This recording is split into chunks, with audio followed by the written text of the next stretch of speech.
My name is Dr. Elise Navarro, and I used to believe in loyalty. Dear viewers, welcome to our channel. Subscribe to receive more stories every day. I believed in late nights at the hospital that turned into early mornings, in surgical rounds that bled into child pickup lines, in marriage, in family, in hard work, in doing everything right, and trusting that it would come back to me in kind. But that belief died the day I walked into the hospital boardroom and realized the people sitting around that polished oak table weren't there to support me. They were there to bury me. 5 years earlier, I was the youngest person to ever be appointed medical director at Ridgepoint General. A high-performing trauma surgeon with a reputation for tough calls and clean hands, I had worked my way through the ranks, often being the only woman in the room, the only one under 40, the only one who still had baby spit up on her shoulder when discussing our protocols. But I earned that seat. And I had my husband, Darren, right beside me. A hospital compliance attorney. Polished, precise, politically smooth. If I was grit and gut instinct, he was strategy and spin. We were a perfect match, on paper. Our son, Liam, was 6 when the ground began to shift beneath me. Started small. A misfiled chart here. A discrepancy in the schedule there. First I thought it was burnout. Maybe I'd missed something.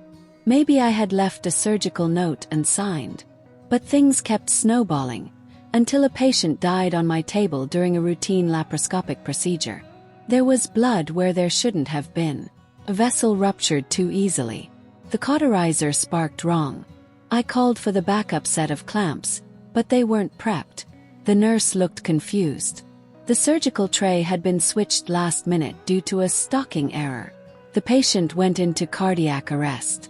I did everything I could, but he died. And before I could even change out of my scrubs, a formal investigation was opened. That's when I saw Darren's face change.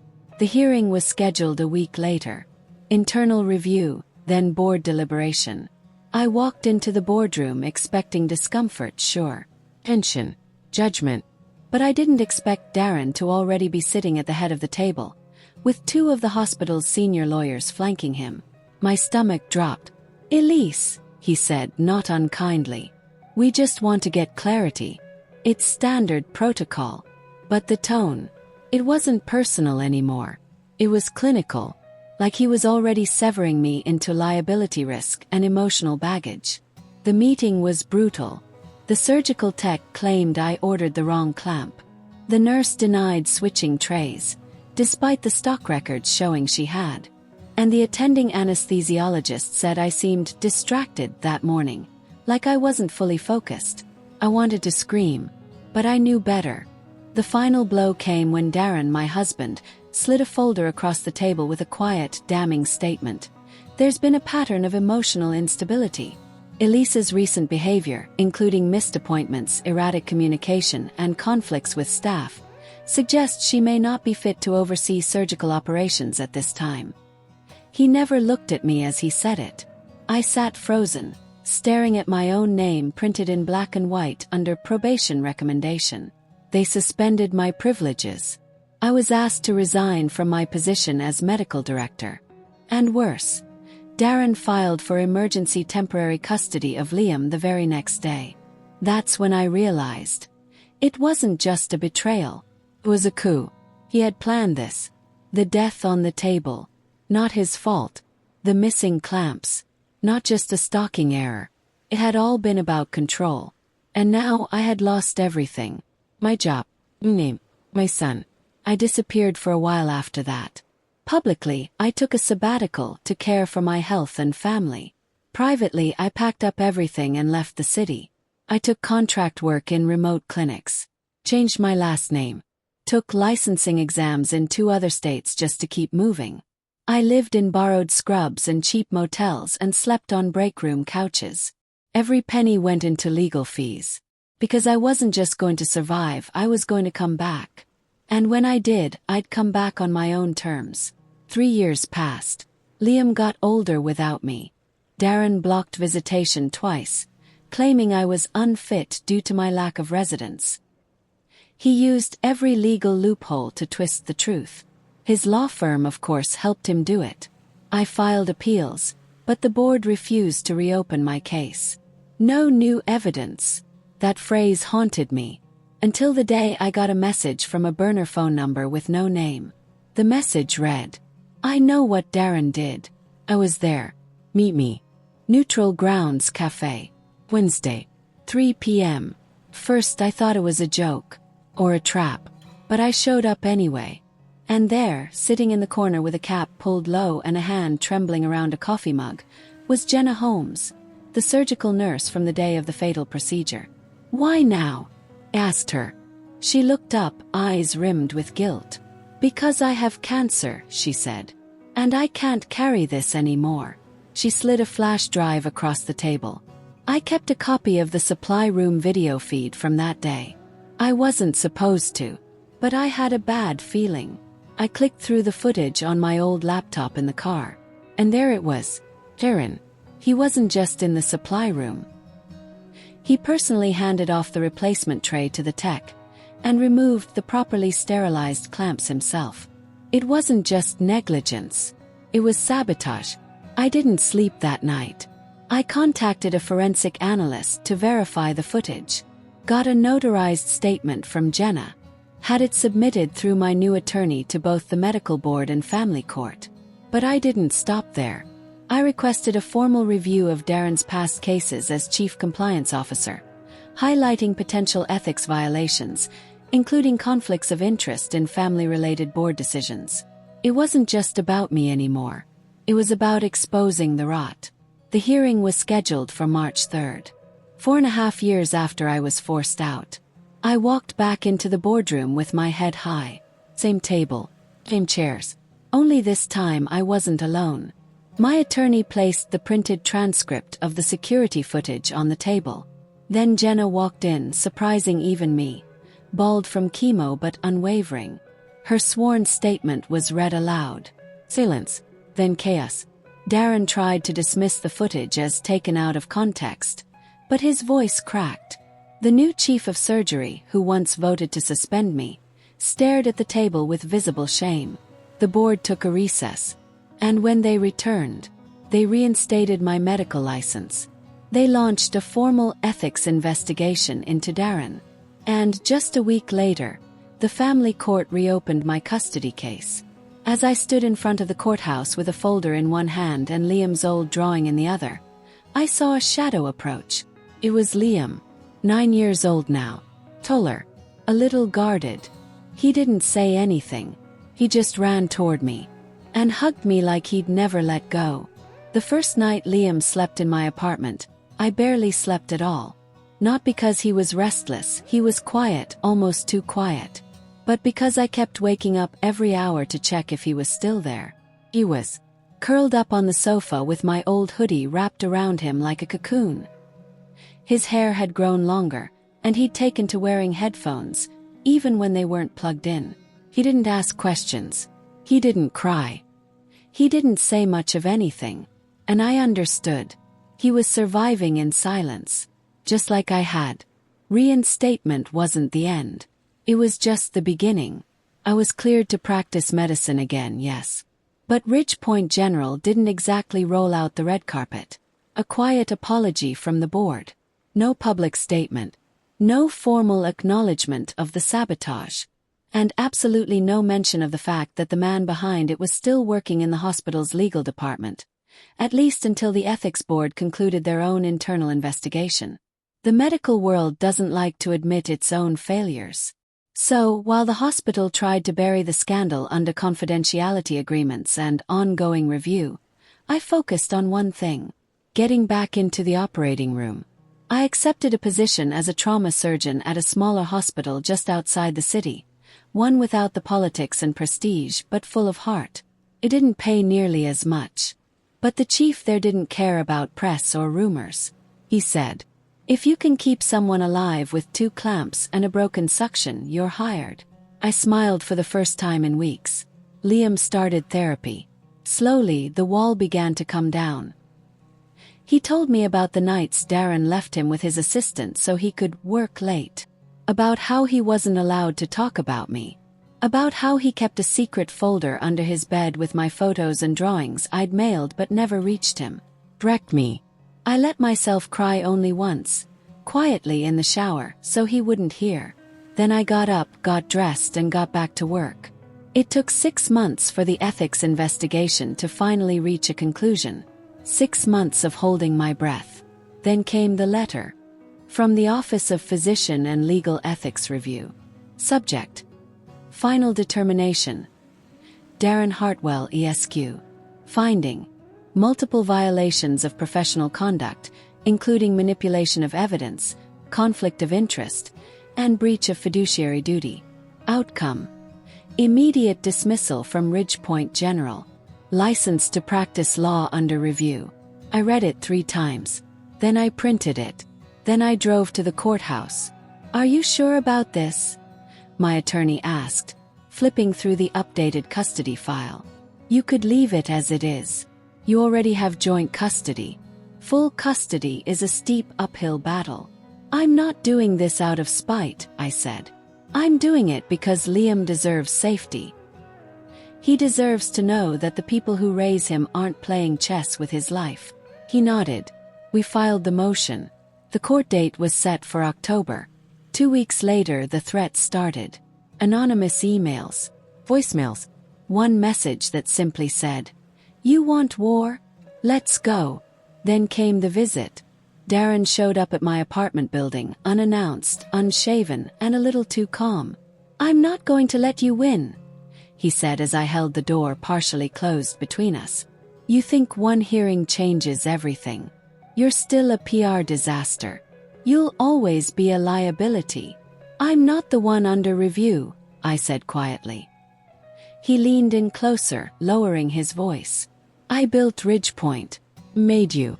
And if you think I'll let you raise my son without a fight." I shut the door in his face before he could finish. The final custody hearing was unlike anything I'd ever experienced.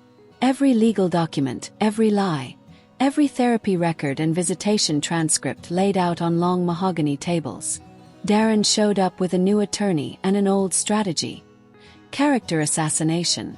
He brought up the past, the hearing, the suspension. Claimed I had indoctrinated Liam with my trauma. But what he didn't expect was what came next. My lawyer called Jenna Holmes to the stand.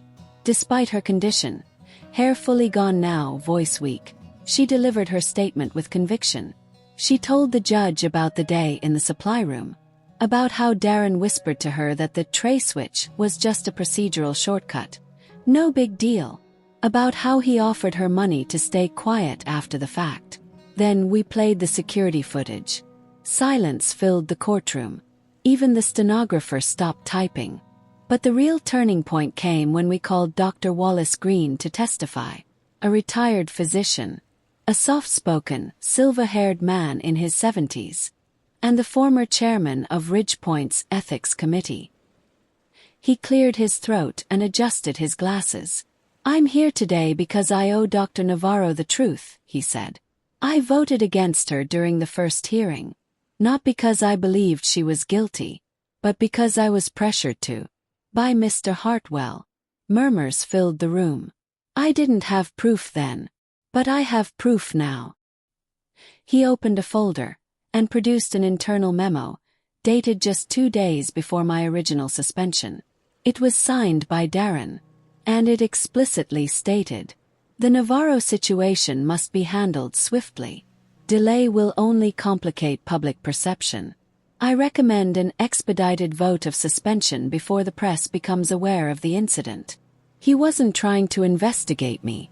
He was trying to silence me before anyone started asking questions. The judge recessed for 2 hours. Liam squeezed my hand the entire time. I didn't say anything. I just held on. When we returned to the courtroom, the judge looked tired, but resolute. She took a long pause before speaking.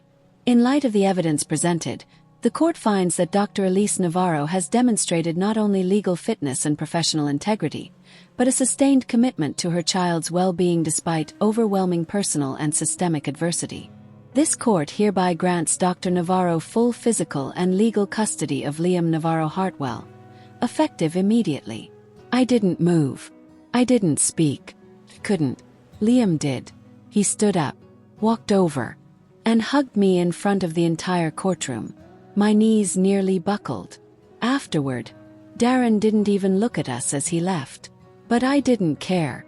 For the first time in years, I wasn't trying to clear my name. I was living it.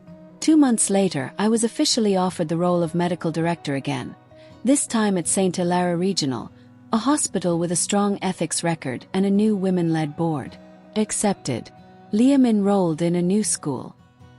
He started calling me Mom again, not Elise. We even got a cat. But the story wasn't over yet.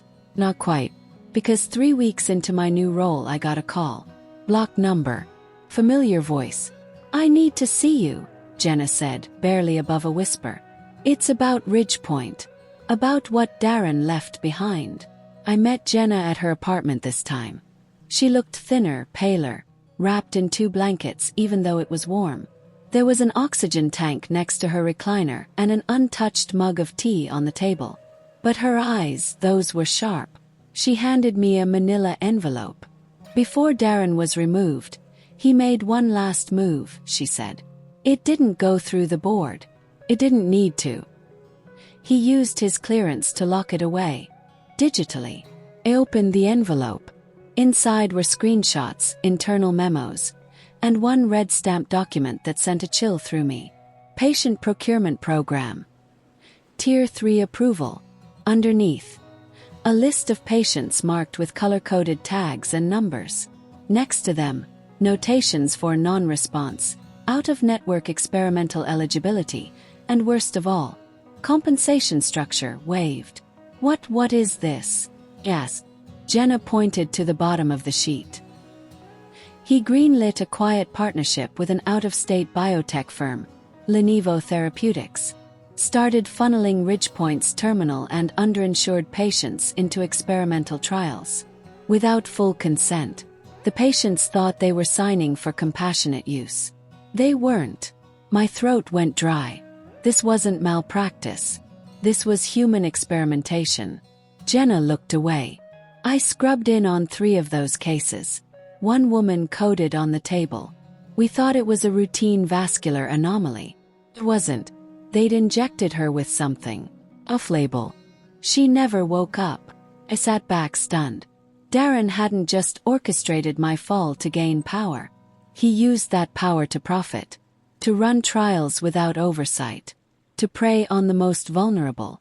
I took the documents and left her apartment without a word. I didn't sleep that night. Instead, I compiled everything. The paperwork, Jenna's recordings, my own archived case notes from Ridgepoint that matched patient codes to real names. Cross-referenced their deaths. Interviewed 2 families under the pretense of medical record clarification. And then I did the thing I thought I'd never do again. I walked back into Ridgepoint General. I wasn't there to reclaim anything. I was there to burn the rot out of the walls. The hospital tried to stall. The legal team will have to review these documents. We'll need to validate the authenticity. This is highly sensitive. I didn't care. Gave them 5 days. Then I went to the press. The story hit like a tidal wave. Ridgepoint accused of secret clinical trial violations. Whistleblower implicates former chief compliance officer. The headlines ran for weeks. Families came forward. Medical watchdogs launched their own investigations. And Jenna, God bless her, gave a televised statement from her hospice bed that broke hearts across the country. She died 2 weeks later. But not before saying, "Tell Elise she was the first one who ever fought for the patients no one else saw." Federal investigators swept in. Ridgepoint's entire executive board was suspended pending review. The biotech firm Lenivo shut down overnight. Darren, already under ethics suspension, was arrested for fraud, obstruction, and involuntary manslaughter tied to 3 of the trial deaths. He didn't speak during the arraignment. I was in the back of the courtroom when the bailiff read the charges. He glanced at me once. Not with hatred, not with rage, with fear. Because this time I had the truth. 6 months later, a new ethics commission invited me to consult on creating national transparency protocols for clinical trials involving public hospitals. Accepted. Not out of ambition. Out of duty. Liam and I moved to a small house near the coast. He started surfing. I started gardening. We argued about curfews and bedtime and whether or not we needed a second cat. He began drawing again. One day, I came home to find a picture taped to the fridge. It was a simple sketch. A woman with a white coat and a little boy holding her hand in front of a giant hospital building. In crayon he had written, "My mom saved lives again. Sometimes I wonder if I could go back in time, if I could stop that first betrayal before it ever began. But then I remember. Without the fall, I never would have uncovered the truth. Never would have found my strength. Never would have heard my son call me hero. With a woman who was once betrayed in a boardroom, now standing at the head of a new one, wiser, tougher, unbreakable, and with her son beside her, finally free." Dear viewers, thank you for watching. If you like this story, please subscribe to our channel to receive more stories every day. Share with us what you think of this story and tell us where you're watching from.